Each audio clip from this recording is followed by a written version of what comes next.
नमस्कार भैया, राम राम। हम हैं आशुतोष और आप देख रहे हैं बुंदेली वार्ता। एक तरफ रक्षाबंधन पे सबरे भैयन ने अपनी अपनी बहनन से अपनी कलाई पे राखी बंधवाई। उतनी दूसरी तरफ झांसी में एक भैया ने पहले तो अपनी बहन से राखी बंधवाई, फिर इलाज करावे के बहाने ऊको घर से बाहर ले गओ और फिर ऊ की निर्मम तरीका से हत्या कर दी। और ना सिर्फ अपनी बहन की हत्या करी बल्कि अपने बहन के प्रेमी की भी हत्या कर दी। अब झांसी पुलिस ने ई पूरे प्रकरण में 2 गिरफ्तारी करी हैं। बहुत सारे चौंकावे वाले तथ्य भी ई पूरे प्रकरण में सामने आए हैं। झांसी पुलिस लगातार ई घटना के बाद जांच पड़ताल में जुटी थी, गिरफ्तारियां के लाने जुटी थी। स्वाट टीम से लेके सर्विलांस अलग अलग थाने की पुलिस गिरफ्तारी में जुटी थी और लड़की की लाश मिलने के चंद घंटे में झांसी पुलिस ने 2 बड़ी गिरफ्तारी करी हैं। ई घटनाक्रम से जुड़े भय जो मुख्य लोग हते उनकी झांसी पुलिस ने आखिरकार गिरफ्तारी कर ली है। लेकिन पूरी कहानी का हती का एक भाई को अपनी बहन की मूल रक्षाबंधन के दिन हत्या करना पड़ी। इसके पीछे की कई वजहें हो सकती हैं और तमाम वजहें झांसी पुलिस के खुलासा में भी निकल के सामने आए। लेकिन पूरी कहानी का हती का कछु निकल के सामने आओ जो आपको धीरे धीरे पता चले और जो हम आपको बताएं। दरअसल आज सवेरे झांसी के गरौठा थाना क्षेत्र के चंदपुरा गांव में रहने वाले पप्पू अहरवार की बिटिया की जो लाश है वह गाँव से करीब 1.5 किलोमीटर दूर क्रैशर प्लांट पर मिली। सुबह सुबह जब लोगों ने देखो कि एक बिटिया की क्रैशर प्लांट के पास एक चबूतरा के पास डेड बॉडी मिली है तो तत्काल लोगों ने इसकी जानकारी गरौठा थाना पुलिस को दी। मौका पर जब गरौठा थाना पुलिस पहुँचा थे तो देखा थे कि लड़की के आँख में, लड़की की नाक में, लड़की के मुँह में चीटा लग चुके हैं। आमतौर पर जो लड़कियन के लंबे लंबे बाल होत, ये लड़की के सिर पे एक बाल ली हते, लड़की गंजी हती, लड़की को सिर मोड़ो भाव हतो। झांसी पुलिस में हड़कम मचत। गरौठा पुलिस अपने आला अधिकारियों को इसकी जानकारी देते है। मौका पे सीओ गरौठा अस्मा बकार से लेके फॉरेंसिक टीम, एसपी देहात डॉक्टर अरविंद कुमार मौका पे पहुंचते हैं, घटनास्थल को निरीक्षण करते हैं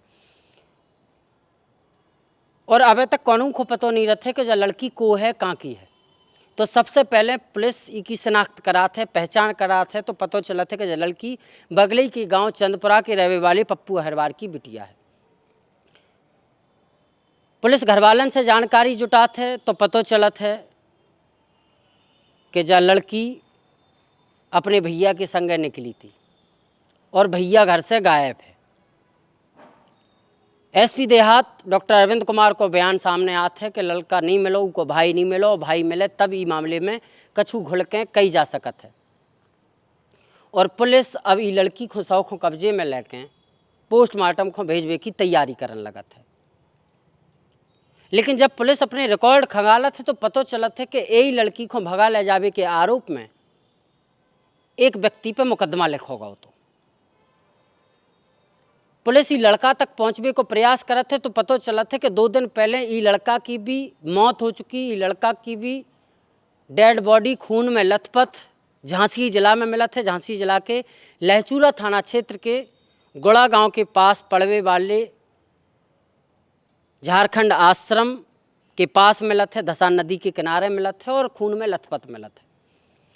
पुलिस और ज़्यादा चौंक जाते कि जौन लड़की की हत्या, जौन लड़की की मौत की वजह पुलिस तलाश रही थी और जौन लड़की को भगा ले जावे के आरोपी की पुलिस पतो कर रही थी कि शायद इन्हें हत्या तो नहीं करी, उनकी खुद हत्या हो चुकी, उनकी खुद मौत हो चुकी है और लहचूरा थाना पुलिस पतो कर रही है कि आखिर की हत्या की न करी।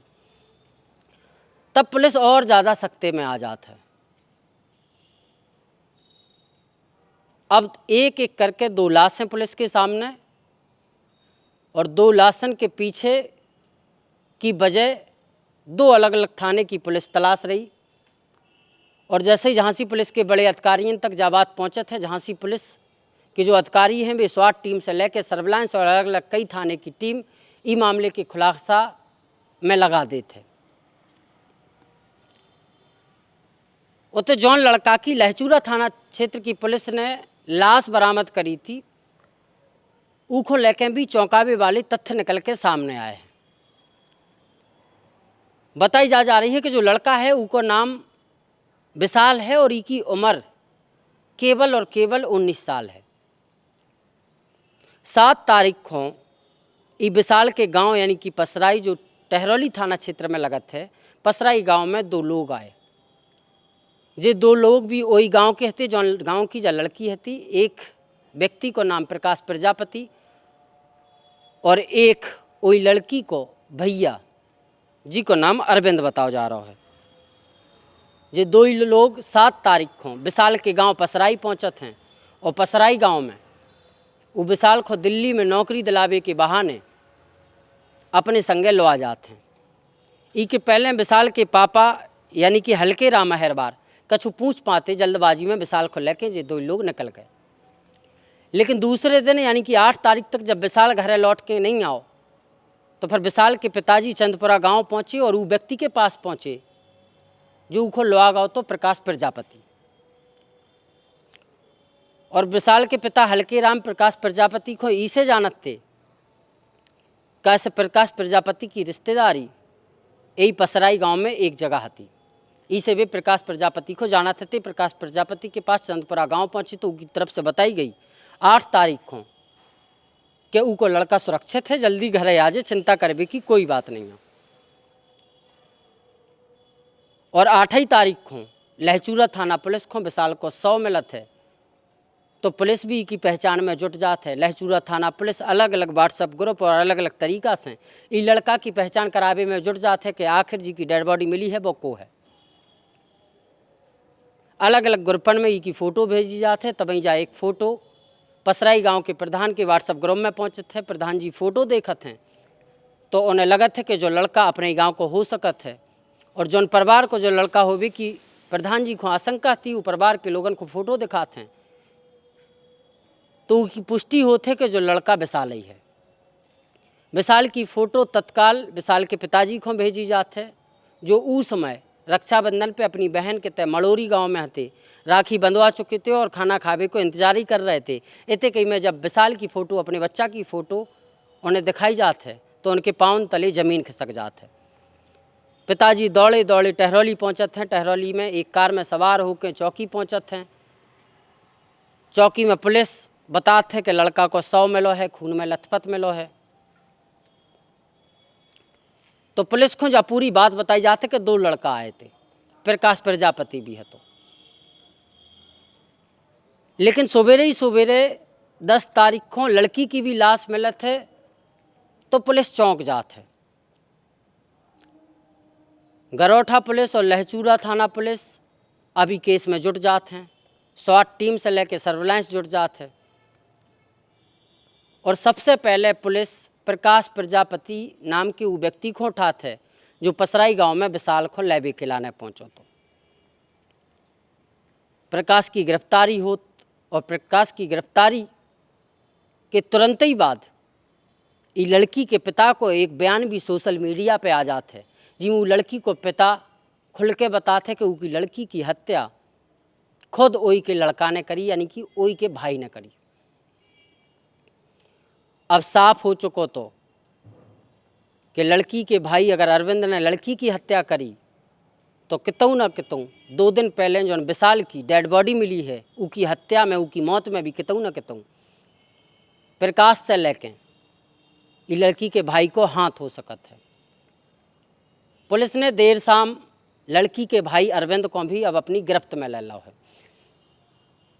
यानी कि अरविंद और प्रकाश जो विशाल को लेबे के लाने 7 तारीख को के गांव पसराई पहुंचे थे, उन दोनों की झांसी पुलिस लड़की की लाश मिलवे के चंद घंटा के अंदर अंदर गिरफ्तार कर लेते। अब पुलिस के पास ये घटनाक्रम से लेके ये घटनाक्रम को लेके ये दोहरे हत्याकांड को लेके तमाम सवाल है जी को लेके पुलिस लगातार पूछताछ करे और तमाम उन सवालन के जवाब दे जी की हमें और आपको शायद तलाश है कि आखिर जनवरी में जब लड़की को भगा ले जावे को मामला शांत होगा तो इमें राजीनामा होगा तो पुलिस फाइनल रिपोर्ट लगा चुकी थी तो फिर आखिर लड़की के भाई को अपनी बहन की मूल रक्षाबंधन के दिन हत्या करवे की का जरूरत आन पड़ी। और अगर यही के भाई ने अपने संगी साथियन के संग विशाल की हत्या करी तो ई के पीछे की वजह का है। का अब भी लड़का और लड़की यानी कि विशाल और वो लड़का की बहन अब भी संपर्क में हते। हालांकि पुलिस को दावा जो है कि फ़ोन पे अब भी दोनों की बातें हो रही थी और शायद यही बात वो लड़की के भाई को नागवार गुजरी और लड़की के भाई ने मूल रक्षाबंधन के दिन अपनी बहन को ख़त्म करवे को, कत्ल करवे को प्लान बनाओ और ऊके पहले ऊके प्रेमी को निपटावे को प्लान बनाओ और ऐसो करो भी। अब झांसी पुलिस लगातार पूछताछ करे, पूछताछ के बाद कछु और ही घटनाक्रम से जुड़े खुलासा भी कर सकत है। लेकिन मोटा माटी अब यही कही जा रही है कि प्रेम प्रसंग के चलते एक भाई ने पहले अपनी बहन के प्रेमी को मौत के घाट उतारो या उतरवाओ या हाथ है और फिर अपनी ही बहन को कत्ल कर दो है। अखबारन में, टीवी चैनल में, सोशल मीडिया के माध्यम से हर रोज़ रिश्तन को तार तार कर देवे की खबरें सामने आती हैं। कभू नीलो ड्रम चर्चा में आते हैं, कभू सोनम रघुवंशी चर्चाओं में आती हैं और कभू ऐसे केस भी चर्चाओं में आते हैं जो रिश्तन को तार तार कर देते हैं। अब झांसी पुलिस आवे वाले समय में ये पूरे प्रकरण को लेकर काकछु खुलासा करे जो देखवे लायक हुई है। फिलहाल ये रिपोर्ट में ते कई देखत रहो बुंदेली वार्ता। बहुत बहुत धन्यवाद।